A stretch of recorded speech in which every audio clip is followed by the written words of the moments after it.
What happens when Hollywood's rising star meets a tragic twist of fate? Let's spill the tea on Jon-Erik Hexum.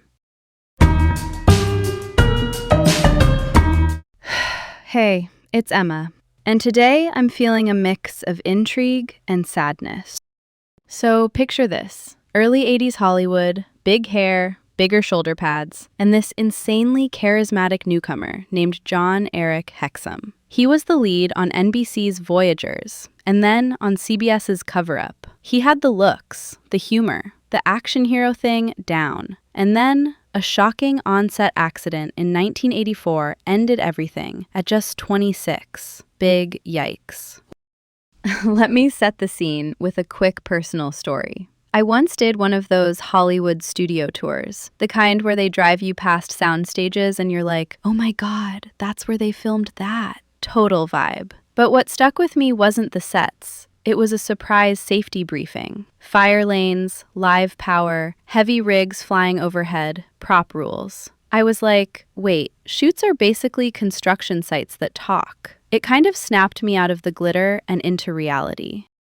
Hearing about on-set accidents after that hit different. Once you know how fast a casual moment can become a catastrophe, you can't unknow it. Jon-Erik's story still haunts people. He wasn't reckless or wild. He was a pro. But downtime, frustration, and a prop gun with blanks collided in the worst possible way. And it changed the conversation about safety for a generation. Okay, let's unwrap Jon-Erik's rise real quick.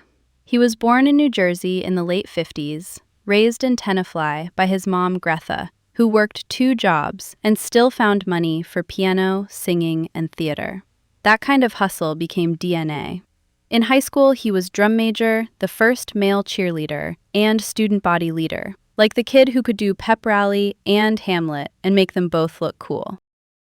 He went to Michigan State, graduating around 1980 with a degree in political philosophy. Yes, philosophy. And he was moonlighting as a radio DJ and playing football. So, voice control and athleticism. Hello, TV action lead starter pack. He moved to New York to act, cleaned apartments, and met Bob LeMond, the Hollywood manager known for representing John Travolta. Talk about a kismet moment.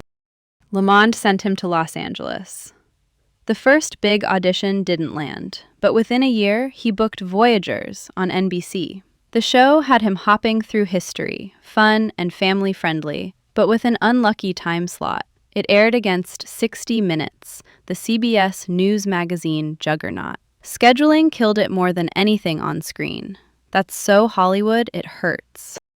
Then 1983 hits, and boom, The Making of a Male Model. That's an Aaron Spelling TV movie. Spelling is the super producer behind Dynasty and Beverly Hills 90210, and it co-stars Joan Collins, the Dynasty icon herself. Ratings went huge, and Jon-Erik became a certified sex symbol, shirtless scenes and all. He got the glow up, but later he said the whole thing felt more exploitative than he expected. We'll come back to that. In 1984, he guest starred on Hotel, Spelling's glam anthology drama. He plays a prince, because of course he does. Then he was cast in Cover Up, opposite Jennifer O'Neill, the model and actress known for the film Summer of 42. The show's premise is Fashion World cover meets spycraft. Imagine Vogue meets CIA with car chases. He was perfect for it. That same year, he filmed a small but thoughtful role in The Bear, the biopic about legendary Alabama coach Paul "Bear" Bryant. Bear was played by Gary Busey, the intense Oscar-nominated actor from the Buddy Holly story. Jon-Erik played quarterback Pat Trammell, and he prepped hard. He cut his hair, went to Alabama, and talked to Trammell's people. That's serious craft for a brief appearance. Off camera, he was frugal to a fault. He called himself an extreme miser, drove a 1954 Chevy Bel Air, and lived modestly in Burbank. In an era of gold chains and fountains in the foyer, that restraint was a statement. He even set up a little production company. You could feel him pushing for control of the stories, not just the six-pack shots. People in his orbit mattered. His mom, Greta, was the backbone. Single parent, 2 jobs, still buying theater tickets. That's love and grit. His dad, Torleif, was a Norwegian immigrant, The family's Scandinavian work ethic matched the no-nonsense lifestyle Jon-Erik maintained even as fame hit. His brother, Gunnar, grew up alongside all this too. Manager Bob Lamond, the Travolta connection, saw the star quality early and opened doors. Aaron Spelling gave him platforms, first male model, then hotel, which fed momentum to Cover Up. Joan Collins brought that megawatt dynasty shine to his breakout TV movie. Jennifer O'Neill gave him a foil on Cover Up, balancing glamour with espionage beats. You can trace a career tree with those names. On the romantic front, there's also E.G. Daily, the singer and actress you might later know as the voice of Tommy Pickles on Rugrats. She and Jon-Erik started seeing each other in 1984. It was sweet, it was quiet, and it's one of those real-life threads that makes what happens next feel even more devastating. Okay, pause, because this next part is everything, and it's hard. On the Cover Up set in October 1984, during a lull, there was a functional revolver loaded with blanks for a scene. Quick explainer, a blank cartridge is gunpowder without the bullet. It still explodes, and at contact range, that muzzle blast can be lethal. That's the part people miss. Jon-Erik, frustrated with delays, did a joking Russian roulette bit.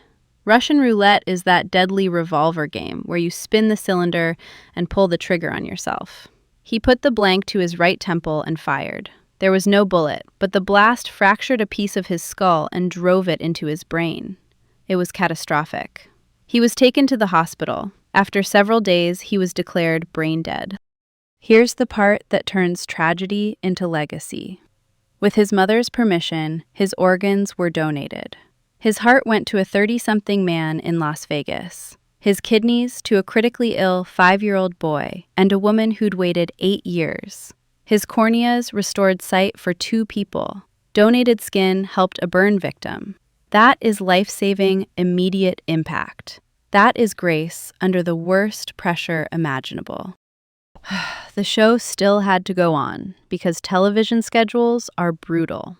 Cover Up aired the episode he'd been shooting just weeks later. Then they brought in Anthony Hamilton, an Australian-born actor and model, and explained Jon-Erik's character, Mac Harper, was off on a mission. By the end of that episode, they said he'd been killed off-screen and ran a memorial message instead of credits. Necessary, but heartbreaking. His mother later reached a private settlement with the studio and producers. No one admitted guilt in those agreements. That's how these things work. But the message to the industry was loud. Downtime on set is not a safety vacation. Risk gets normalized fast, so leaders have to keep guardrails up. Always. Now let's talk about the big unanswered question that still sparks debate. Jon-Erik criticized the making of a male model as trashy, more exploitative than he'd expected. Was that pure artistic regret, or a savvy pivot to be taken more seriously? I think both can be true. He absolutely benefited from the exposure. Ratings were huge and doors opened. But he also clearly wanted control, craft, and dignity. You don't prep for the bear like that if you're only chasing thirst traps. Here's my take on the broader celebrity image machine. If fame is a buffet, the industry tries to make you live on dessert. Shirtless spreads, playgirl profiles, breathless PR. It sells, but too much of it gives you a sugar crash and no career nutrition. Jon-Erik tried to eat his vegetables, the research, the discipline, even starting a production company, but the machine kept pushing cake. Honestly, he was navigating that tension as well as anyone could in 1984. Speaking of the image economy, he appeared in Playgirl in November 1984. Photos were clothed and shirtless, not nude, and it was tied to Cover Up promo. Smart marketing, but you can feel the tightrope. Be hot, but have boundaries. Be bankable, but be credible. It's a tricky dance, and not everybody lands it. Why does his story still live rent-free in our collective mind? Partly because the accident is so shocking. Blanks without bullets felt safe to people who didn't know better. Spoiler, they're not. And partly because he was so obviously on the cusp. Voyagers proved he could lead. Cover Up proved he could carry glossy action. The Bear hinted at a serious actor under the cheekbones. Give him 5 more years and who knows, maybe films, maybe directing, maybe both.